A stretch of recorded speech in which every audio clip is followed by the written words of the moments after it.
سؤال جميل أخي الكريم، شكرا لك.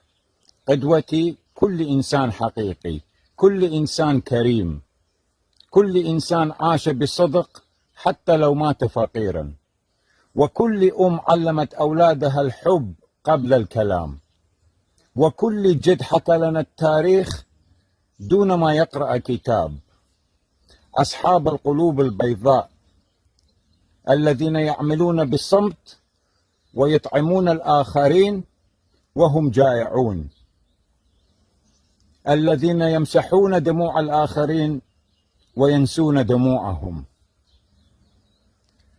كل الذين ضحوا بأنفسهم في خدمة الآخرين دون من وشكر وجزاء.